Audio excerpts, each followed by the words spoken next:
میں سب سے پہلے امام امیر المؤمنین و خلیفۃ المسلمین حضرت علی بن ابی طالب کرم اللہ وجہہ ہے، جن کو شیعہ بھی اپنا امام مانتے ہیں اور سنی بھی اپنا امام مانتے ہیں۔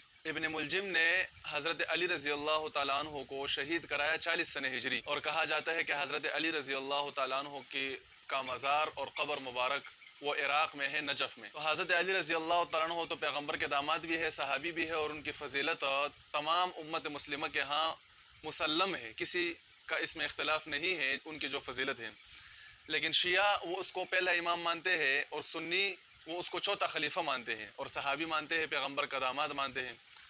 تو شیعہ حضرات کہتے ہیں کہ یہ خلیفہ بلا فصل اور پیغمبر کا اول جانشین ہے، اور اس کا حق سب سے زیادہ تھا کہ یہ پہلا خلیفہ بنتا، اور اس کو وہ معصوم سمجھتے ہیں، پاک سمجھتے ہیں ہر خطا سے، اور پیغمبر سے افضل سمجھتے ہیں، بلکہ تمام پیغمبروں سے حضرت علی رضی اللہ تعالیٰ عنہ کو اہل تشیع افضل سمجھتے ہیں۔ لیکن سنی وہ اس کو چوتھا خلیفہ سمجھتے ہیں، صحابی سمجھتے ہیں، پیغمبر کا داماد سمجھتے ہیں، اور واجب التعظیم والاحترام سمجھتے ہیں۔ دوسرے امام حضرت حسن ابن علی رضی اللہ تعالیٰ عنہ جو فاطمہ رضی اللہ تعالیٰ عنہ کے بطن سے سب سے بڑے بیٹے ہیں، اور حضرت علی رضی اللہ تعالیٰ عنہ کے جانشین بھی ہے، خلیفہ بھی بنے۔ ان کو المجتبی کہا جاتا ہے، جنہوں نے حضرت معاویہ رضی اللہ تعالیٰ عنہ کے ساتھ صلح کر کے 6 مہینے بعد خلافت چھوڑ دی، اور حضرت امیر معاویہ رضی اللہ تعالیٰ عنہ وہ اسلامی مملکت کے خلیفہ بن گئے، اور ان کی جائے مدفن قبر اور مزار جو ہے وہ سعودی عرب جنت البقیع میں بتایا جاتا ہے۔ حضرت حسن رضی اللہ تعالیٰ عنہ کی شہادت وہ 50 سنہ ہجری میں ہوئی ہے۔ تیسرے امام حضرت امام حسین ابن علی ابن ابی طالب رضی اللہ تعالیٰ عنہ سید الشہداء، شہید کربلا، جو میدان کربلا میں شہید ہوئے یزید کے فوج کا مقابلہ کرتے ہوئے۔ 61 سنہ ہجری میں ان کو شہید کر دیا گیا میدان کربلا میں، اور عراق میں ان کا مزار ہے، جہاں پر اہل تشیع زیارت کے لیے جاتے ہیں۔ چوتھے امام امام زین العابدین ہے، ان کا نام ہے علی، جو حسین رضی اللہ تعالیٰ عنہ کا بیٹا ہے۔ حضرت حسین رضی اللہ تعالیٰ عنہ کے 3 بیٹوں کا نام علی تھا۔ ایک علی اکبر تھا، وہ بھی شہید ہو گیا میدان کربلا میں، بڑا بیٹا جو تھا۔ ایک علی اصغر تھا، جو حسین رضی اللہ تعالیٰ عنہ نے اس کو گود میں اٹھایا ہوا تھا، اور ایک تیر آ کر ان کو لگا اور وہ بھی شہید ہو گئے کربلا میں۔ ایک علی اوسط تھا، درمیانہ علی، ان دونوں کے درمیان کا تھا، نہ چھوٹا تھا نہ بڑا تھا۔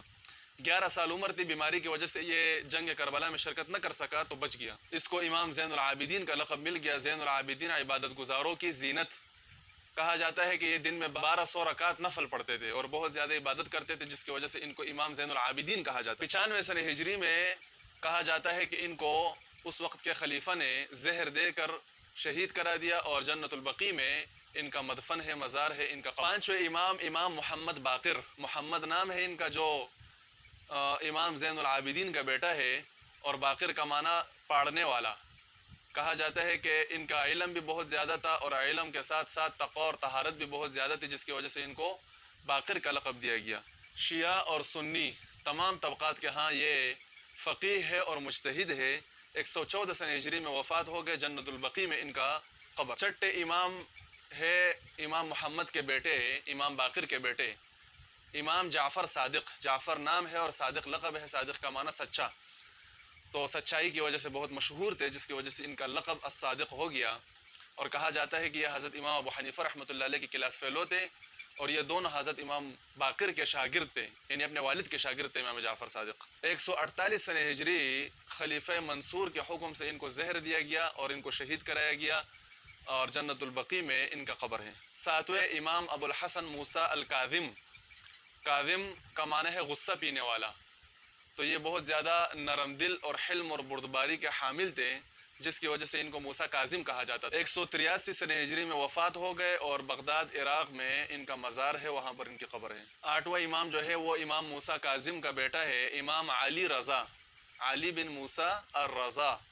رضا کا معنی راضی ہونے والا، ان سے اللہ راضی تھا، تو اس وجہ سے ان کا لقب ہے الرضا، علی نام تھا ان کا، اور امام موسیٰ کاظم کے بیٹے ہیں۔ 203 سنہ ہجری میں وفات ہوئے، اور ایران میں ان کا مزار ہے۔ 9ویں امام امام علی رضا کے بیٹے امام محمد ابن علی التقی۔ تقی کا معنی بہت زیادہ پرہیزگار، تقوی والا، اللہ سے ڈرنے والا، اور ان کو الجواد بھی کہا جاتا ہے، جواد سخی، سخاوت کرنے والا۔ 220 سنہ ہجری میں ان کی وفات ہے، اور بغداد میں ان کا مزار ہے۔ 10ویں امام ہے امام علی نقی، جو امام محمد تقی کے بیٹے ہیں، تقی کے بیٹے نقی، امام علی، علی نام ہے اور نقی صاف ستھرا، الہادی بھی اس کو کہا جاتا ہے، لقب ہے ان کا، ہدایت پانے والا رہنما۔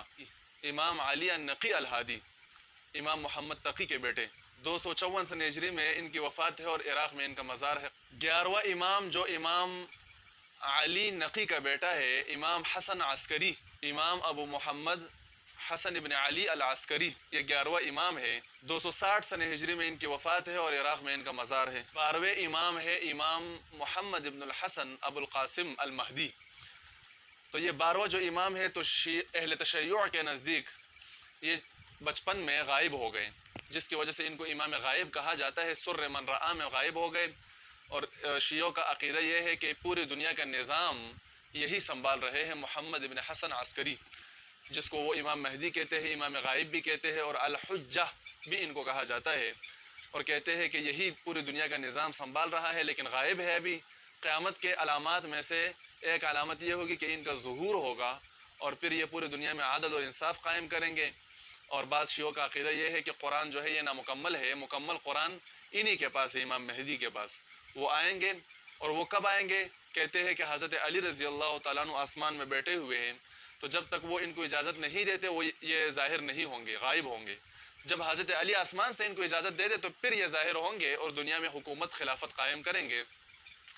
لیکن سنیوں کے ہاں امام محمد ابن حسن عسکری، جن کو شیعہ امام مہدی سمجھتے ہیں، سنیوں کا عقیدہ ہے کہ بچپن میں یہ وفات ہو گئے، بچپن ہی میں یہ دنیا سے رخصت ہو گئے، کوئی غائب نہیں ہے یہ، اور کوئی دنیا میں یہ واپس نہیں آئیں گے۔ جو امام مہدی آئے گا وہ محمد ابن عبداللہ ہوگا، محمد ابن حسن عسکری نہیں ہوگا، یہ تو محمد ابن حسن